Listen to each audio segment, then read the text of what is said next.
제가 생활하는 지리적 반경 안에 수제비를 파는 규모가 작고 오래된 음식점이 있는데, 요즘도 그 앞을 지나가다 보면 오전 10시경만 되어도 수제비를 먹으려고 줄을 서서 기다리는 사람들이 많이 있습니다.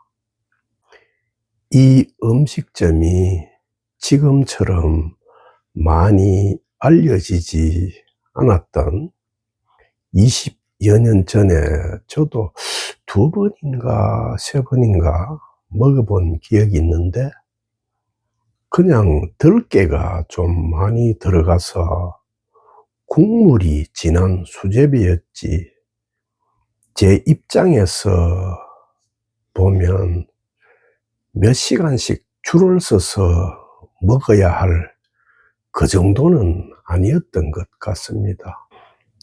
하지만 사람마다 입맛이 다 다르고 입장도 다르니 제 입장과 다른 분들도 당연히 있을 것입니다. 입맛의 관점에서 보면 중생과 부처의 차이는 입맛이 서로 다릅니다. 그래서 이번 시간에는 여러분에게 어떤 음식도 맛있게 먹는 비결을 알려드릴까 합니다. 입맛은 정해져 있는 불변하는 기준이 아니고, 또 당사자가 살아온 사회 문화적 환경에 따라 형성된 기준이고, 변하는 기준이기는 해도 일정한 틀이 있는 기준입니다. 그래서 맛이 있다, 맛이 없다라고 말하지만 그것은 어디까지나 당사자의 기준이며, 정확하게 말하면 내 입에 맞으면 맛이 있는 것이고, 내 입에 맞지 않으면 맛이 없는 것입니다. 이런 입맛이 대다수 사람들의 입맛이고, 또 중생의 입맛입니다. 그러니까 중생은 음식을 당사자의 입맛에 맞춥니다. 그래서 맛이 있거나 맛이 없는 음식이 있기 마련입니다. 그런데 부처의 입맛은 이와 정반대입니다. 부처는 음식을 당사자의 입맛에 맞추는 것이 아니라 음식의 입맛을 맞춥니다. 그렇기 때문에 어떤 음식도 입에 맞지 않을 수가 없고, 부처의 입맛에는 맛있지 않은 음식이 아무것도 없습니다. 부처의 이런 안목과 자세가 당사자의 생활 전체에 적용된 경지를 두고 선불교의 운문선사는 일일시호일이라고 말합니다. 부처의 입맛에는 좋지 않은 일이 아무것도 없다는 진술입니다. 그리고 그리스어 서강경에서는 운문선사가 날마다 좋은 날이라고 서술문 형태로 진술한 의미와 똑같은 내용을 명령문 형태로 진술하고 있는데, 그것이 항상 기뻐하고 모든 일에 감사하라라는 진술입니다. 부처의 입맛으로 자신의 생활에서 일어나는 모든 일을 받아들이면 좋지 않은 날이 없고 기뻐하지 않을 일이 없고 감사하지 못할 일이 없다는 정언입니다. 그렇지만 중생의 입맛을 부처의 입맛으로 바꾸는 일이 말처럼 그렇게 쉽지는 않습니다. 중생의 입맛과 부처의 입맛이 다른 이유는 중생은 당사자의 입맛으로 생활 속에서 일어나는 모든 일에 시비를 걸고 분별하기 때문입니다. 하지만 부처의 입맛은 무분별심에서 비롯되기 때문에 어떤 일에도 시비를 걸며 분별하지 않습니다.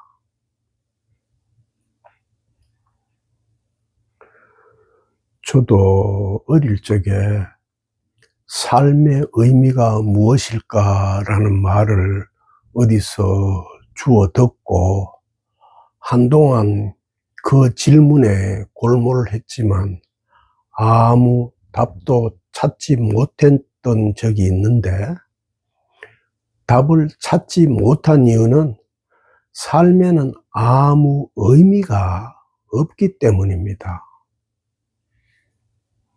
다른 시각으로 말하면 삶의 의미가 무엇인가라고 묻는 질문은 태양이 뜨는 의미가 무엇이지? 라는 말처럼 질문 자체가 틀린 질문입니다.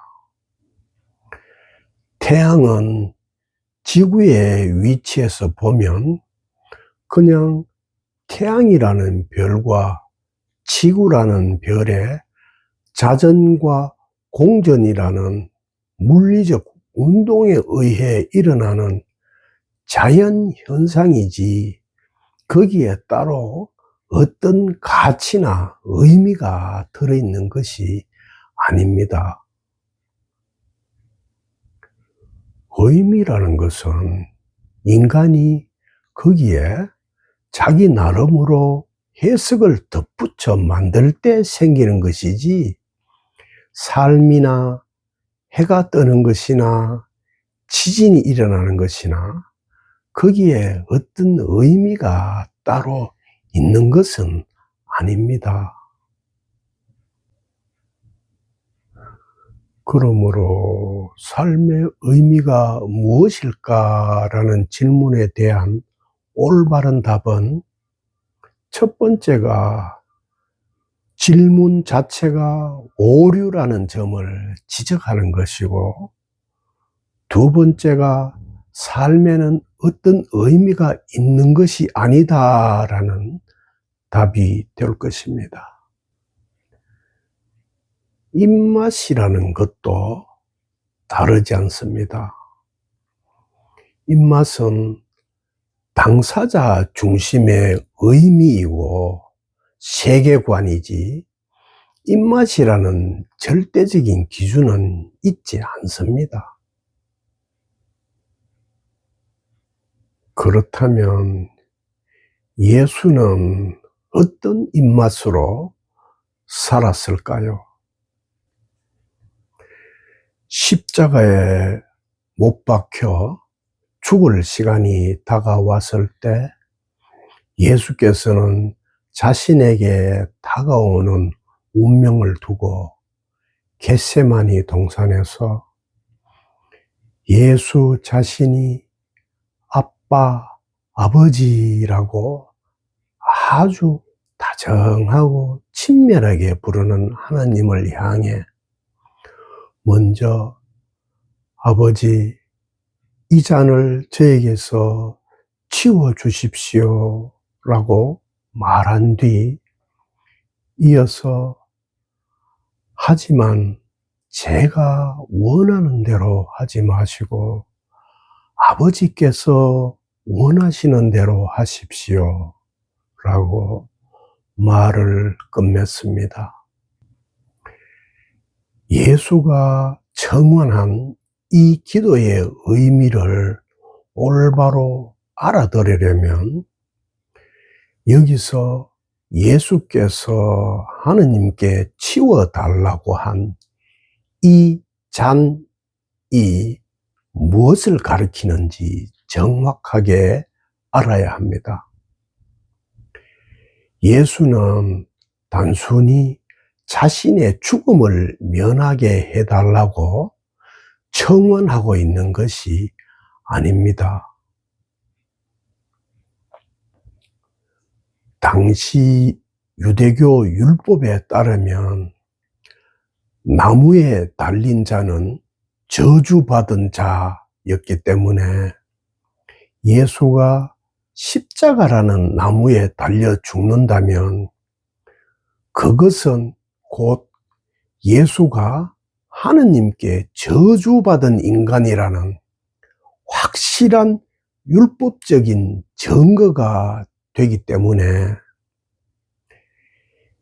예수의 십자가의 죽음은 단순히 예수라는 자연인의 생물학적인 죽음에 그치지 않고 자신을 하느님과 하나라고 선언했던 예수의 존재 자체와 예수가 가르쳤던 모든 가르침, 다시 말해 예수의 생애 전체가 깡그리 부정되기 때문에 그래서 이 잔을 저에게서 치워달라고 그렇게 간절하게 청원한 것입니다.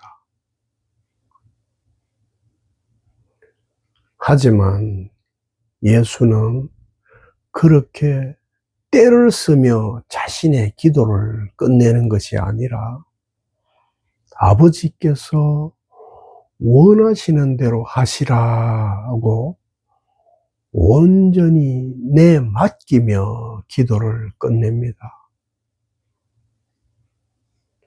다시 말해 예수께서는 십자가의 처형이라는 하느님의 저주로 자신의 생애 전체가 깡그리 부정되는 사건을 기꺼이 받아들입니다.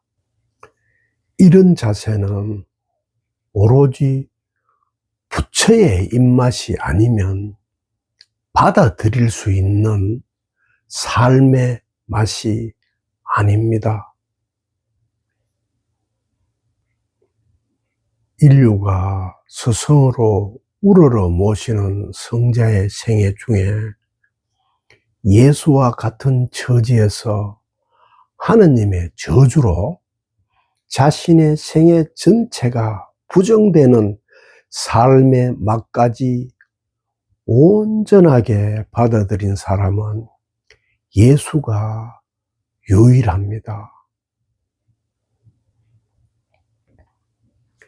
이런 이유로 인류 역사에 다른 훌륭한 스승들도 많지만 하느님의 저주까지 받아들이는 온전한 입맛으로 한 생을 오롯이 살아내신 인류 역사에서 전무후무한 예수라는 분을 저는 기쁘게 제 스승으로 모십니다.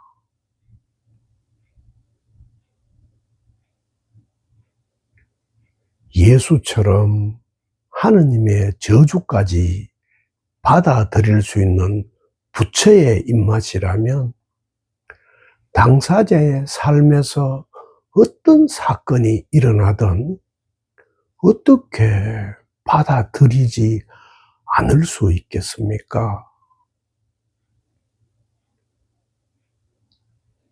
여러분이 부처의 입맛으로 산다면 여러분의 생활에서 어떤 일이 일어나든 여러분은 삶을 아주 맛있게 살게 됩니다. 삶 전체를 맛있게 하는 부처의 입맛이 곧 공의 맛입니다.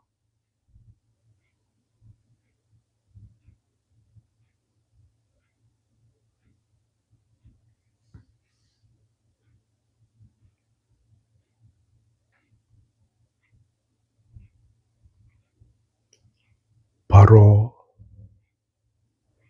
이 맛입니다.